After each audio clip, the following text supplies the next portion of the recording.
Isang mapagpalang umaga sa atin mga ka-sunrise. Welcome to my YouTube channel, Sunny Solar TV. So for today's vlog, shoutout natin si Ronel Dilimius na gustong mag-solar setup kaso hindi niya alam yung bibilin ng list of material. So gumawa po tayo ng systematic diagram. Gagawa po tayo ng tutorial para sa mga baguhan dahil sa laki po ng potential ng solar kaya marami nang gustong mag-solar.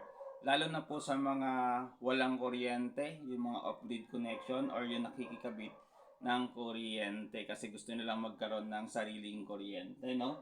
So, ito naman po yung ating vision, no? Sabi ko kahit isa lang na may magko-comment or magtatanong po sa akin kung paano ko po na-overcome yung problema po namin sa kawalan ng kuryente. No? So, 10 years na po kaming libre sa kuryente. So, kagandahan po nito, hindi na po kami na-stress, lalo na yung misis ko kasi siya yung nagbabudget. Hindi na po namin inaalala yung pangbayad namin ng kuryente kasi yung kuryente namin is libre na. So, wala na po kaming notice of disconnection, wala na rin po kaming bills. At no brownout pa po kami kasi gumagamit nga po kami ng solar. Ayan. So, ito po yung mga list of materials.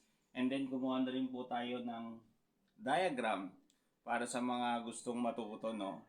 Ayan. So, sisingit po natin yan gagawa po tayo ng tutorial. Isisingit ko po kahit madaling araw, gagawa po tayo ng vlog para sa mga baguhan, no?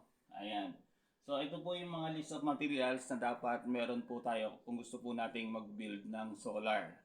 Ayan, dapat meron po tayong solar panel, SCC, ayan, meron tayong PWM, and MPPT, tapos inverter, at solar battery. Kaso po yan is meron po yung computation. So, kapag magbibuild ka, dapat alam nyo po muna yung paggagamitan nyo po. So, estimate nyo po muna yung inyong paggagamitan bago po tayo mag-build or magbuo ng solar. Kasi normally, by on my experience, so pwede naman po yan na pautay-utay. So aralin lang po muna natin kung yung basic load na gagamitin po natin, no? And then aralin po natin yung maintenance. So sa solar po is laking bagay po, nasusunod po tayo sa percentage. Tulad po ng gel type na 50%, dapat hanggang 50% DOD lang po tayo. Ayan, so pag sinabi natin na 12%, dapat yung battery po natin hanggang 12.0 lang. Kasi once na nagde-depleted po to, is possible na masira. So kaya dapat alamin nga po muna natin yung mga load po natin. So Sir Romel Dilimius, i-compute mo muna yung paggagamitan mo and then comment daw below ka na lang para makuha po natin yung gusto mong tanong and then pwede mo naman akong i-message, no? Ayan. At kasi ang aim nga po ng ating vlog is ma-promote po natin yung renewable electricity through solar technology, lalo na po sa mga namumroblema. Ayan, dahil hindi ko pa po tapos, ayan.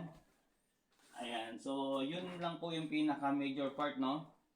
Ayan, yung solar panel, SCC, battery, inverter, and then yung mga safety precaution po natin tulad ng mga MCB, fuse. Ayan, so nililista ko pa po, hindi ko pa po tapos. Pero dahil gusto mo mag-build pero tips and idea, i-compute mo muna yung load. Tapos comment and down below ka sa atin, tapos gawan po natin ng computation. So maraming salamat po sa panonood nyo and then maraming salamat rin po sa patuloy na nagsusubscribe sa aking YouTube channel. God bless po sa inyong lahat.